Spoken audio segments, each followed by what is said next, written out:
meus queridos, sejam muito bem-vindos a mais um Ironcast. Hoje é aquele Ironcast de conhecimento, para pegar a tua mente, ó, explodir a tua mente de informação. Então já prepara aí aquela sua pergunta, que logo mais nós vamos perguntar para dois grandes mestres da nutrição e longevidade. Dois crânios. O papo hoje é para falar sobre como viver até os 100 anos de idade. 100 anos tá bom para você, Maurício? Cara, eu viveria tranquilamente com 100 anos, Renato. Até os 100, tá bom? Até os 100. Essa é a pergunta que eu ia falar para Débora. Débora, até que página Boa. uma proteína mais baixa pode prejudicar a hipertrofia? E se você puder, quantifique isso. Por exemplo, qual é a vantagem de uma pessoa fazer, por exemplo, como eu já vi fisiculturistas fazendo, 4.0 vezes quilo corporal? Você já deve ter visto.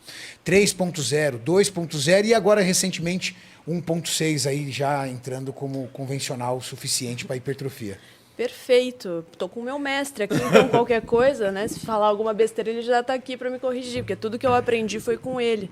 Então... Difícil você falar alguma besteira, viu? Vamos ver, né, Dudu? Se fizer, o pessoal vai fazer um reaction seu no Instagram tá só pra se vingar. Daí lascou.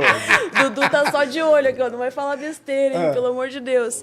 Então, foi aquilo que o Dudu falou, né? A proteína, até certo ponto, se a gente consegue manter uma proteína ali de 1.2, não vai prejudicar a ponto de você não ter anabolismo, você não ter hipertrofia.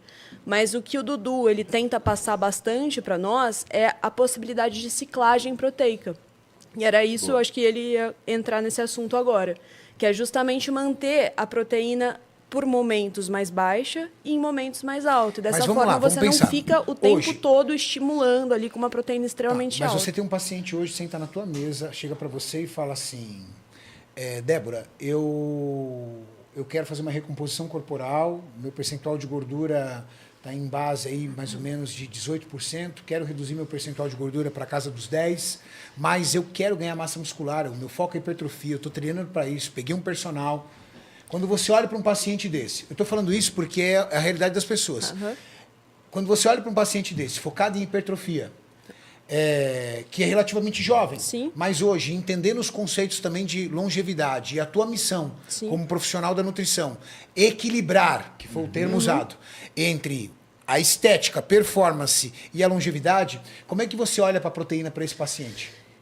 Cara, nessa condição que eu falei. Sim, perfeito. Na recomposição corporal, trabalhar com uma proteína mais alta e é um paciente que vem todo estourado, todo lascado, com uma alimentação péssima. Não, ele não está estourado, ele está bem. Ele está com 18%, não está tão mal. Mas se ele está com uma alimentação ruim, ele vem... Nunca foi nutricionista na vida, faz uma alimentação bem meia boca.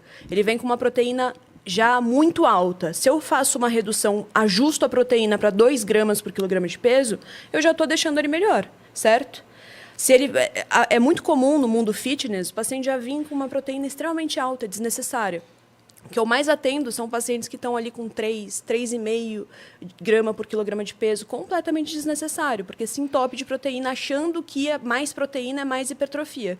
Se eu simplesmente reduzo essa proteína, jogo ali para 2 gramas por quilograma de peso, eu já vou deixar ele mais saudável.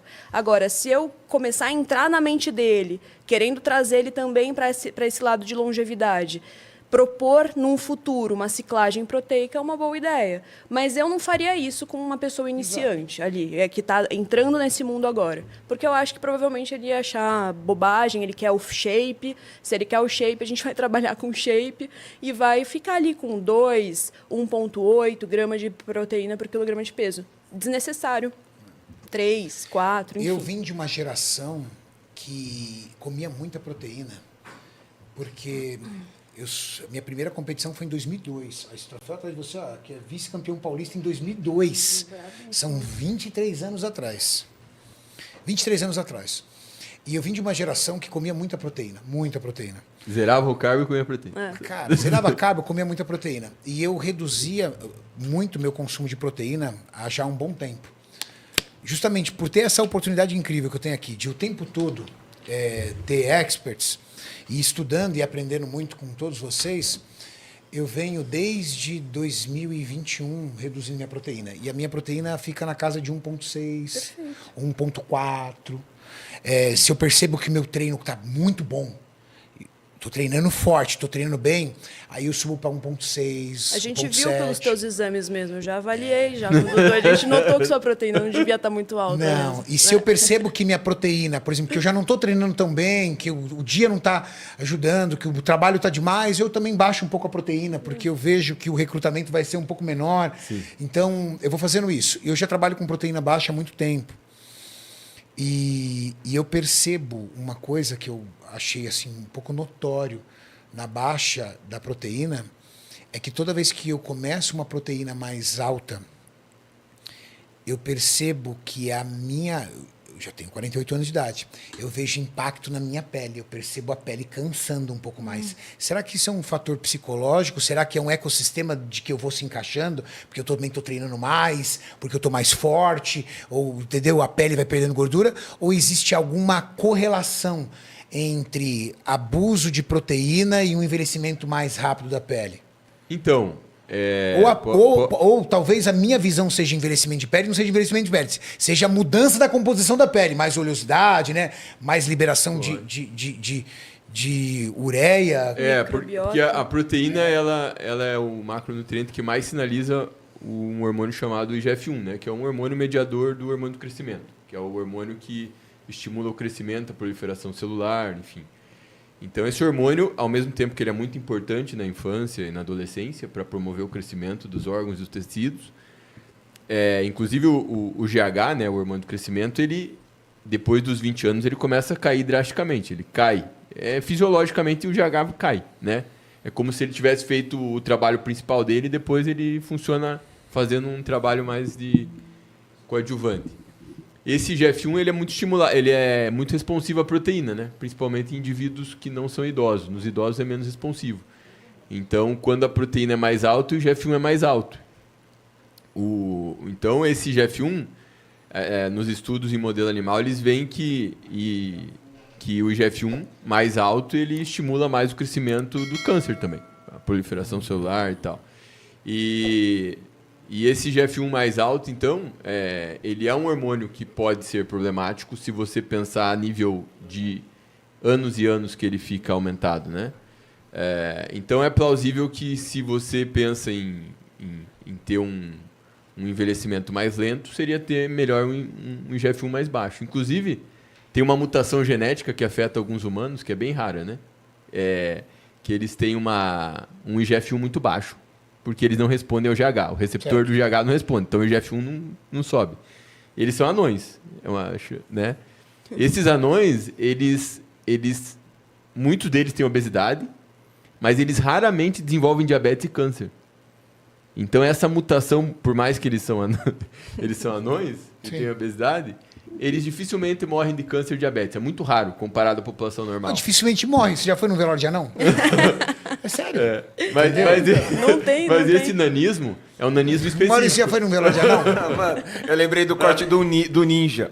Por quê? Porque ele falou que o seguinte, anão, ele não morre, ele se transforma em pomba. Você já viu pomba filhote? O anão, quando tá velhinho ali, quando ele vai morrer, ele vai pra trás de uma pedra, puf, vira pomba. O ninja falou isso, velho. É sensacional, velho. Eu nunca fui. Então, existe uma certa conexão, né? A proteína mais alta, cronicamente, ela realmente pode contribuir para acelerar o envelhecimento em humanos também, né? Em animais, isso é muito claro.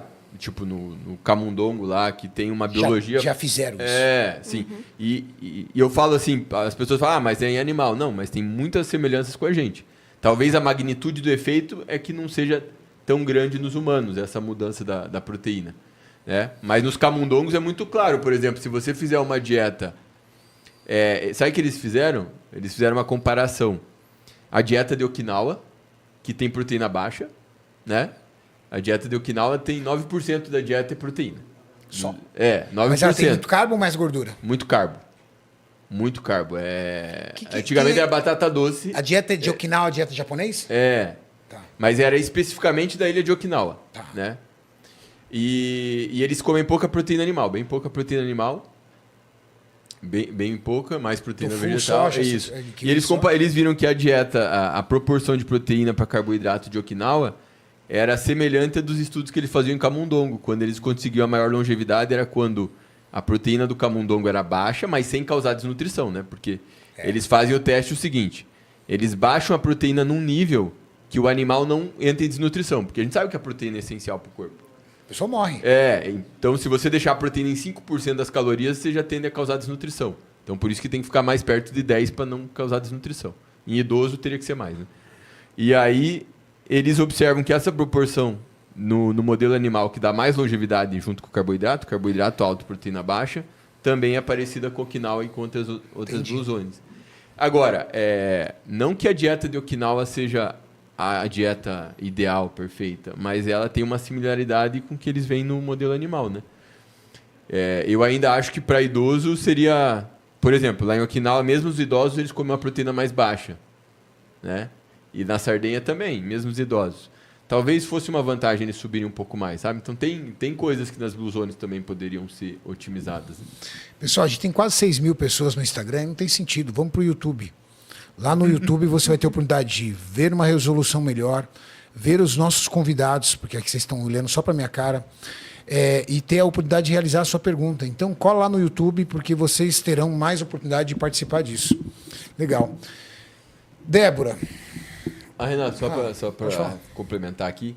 E assim, não é que eu seja contra uma proteína mais alta. Eu penso que hoje, se você... o assunto é longevidade.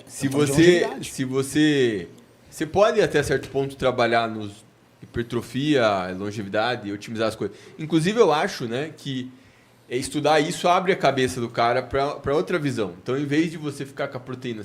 Porque quem disse, por exemplo, a gente sabe que comer lá perto de 2 gramas por quilo, 1,6, dá uma resposta anabólica maior no curto prazo. Mas quem disse que eu preciso ficar comendo isso para manter o músculo, né? Isso é uma extrapolação, porque não tem estudo dizendo que essa quantidade é para manutenção. Então eu penso que até para otimizar o anabolismo, seria melhor você ter momentos com ela mais baixa, porque provavelmente quando você está com a proteína mais baixa, você permite o teu corpo fazer aquele processo de autolimpeza, autofagia nas células. Então eu acredito que você ter esses períodos com ela mais baixa e depois subir pode induzir uma resposta anabólica melhor. Entendi. Muito legal isso. Do que, sei lá, saturar proteína. Inclusive tem um estudo com rato que o rato tem uma mutação genética naquela proteína mTOR, que é a proteína ativada pela proteína para estimular a síntese proteica, anabolismo. E a mTOR dele fica hiperativada. Você pensa assim, o que acontece se essa mutação genética no ratinho, ele vai ficar gigante? Não, ele morre de catabolismo. Caramba. Sabe por quê? Porque quando a mTOR fica hiperativada, ela atrapalha o processo de autofagia e aí as células elas morrem. E o animal morre O excesso de estímulo, na verdade, anabólico, leva o animal ao catabolismo extremo e morre. Loucura, né? É assim que a gente convence os maromba a fazer isso, entendeu? Porque a gente fala que otimiza a resposta da hipertrofia. Aí ela fala, opa, viver muito não tem problema, mas ganhar um pouquinho mais de músculo... É dessa forma que a gente está trazendo a galera. Por isso que você vai fazer. Exato. A gente não acha que a evolução... Vocês não concordam comigo que depois que você faz um cutting, a resposta anabólica tende a ser melhor? Sim. Sempre a resposta é melhor. Toda vez que você vem de uma dieta restrita por muito tempo, na hora que você solta a comida, o corpo realmente reage de forma muito positiva. Muito. Isso, e um insight muito legal que eu tive é assim, cara, essa ideia de ficar empurrando comida é péssima. Não só para a resposta anabólica, porque na verdade mas pela saúde também, né? Porque você está empurrando comida, tu está empurrando ali, ativando demais mTOR, tudo, não só no músculo, mas de forma sistêmica, né? Então, eu acredito que isso atrapalha a sensibilidade anabólica, entendeu? Entendi. Por isso que o cara tá comendo lá, sei lá, tá empurrando comida pra 10 caramba. 1000 calorias. Mas ele não tá aumentando o músculo. Não. Chega uma hora que não aumenta mais. E ele fica insistindo, achando que vai ganhar na força. Não vai ganhar na força. Porque quando você atrapalha esse processo de autofagia, é como se você atrapalhasse a maquinaria... Vou falar uma palavra bonita assim. Você atrapalharia a maquinaria metabólica do teu corpo para sintetizar proteína. Entendeu? Entendi. Porque o teu corpo ele precisa do catabolismo. O teu corpo ele precisa do catabolismo. Então, se você conseguir, de forma estratégica... ciclar isso. Exatamente, você provavelmente vai ter... você vai evoluir mais rápido, estrategicamente. Né?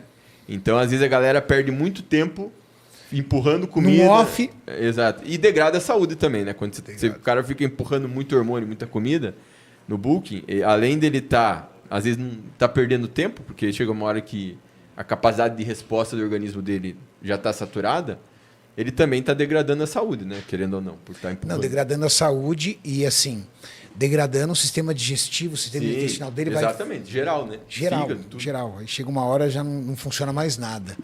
Não funciona mais nada.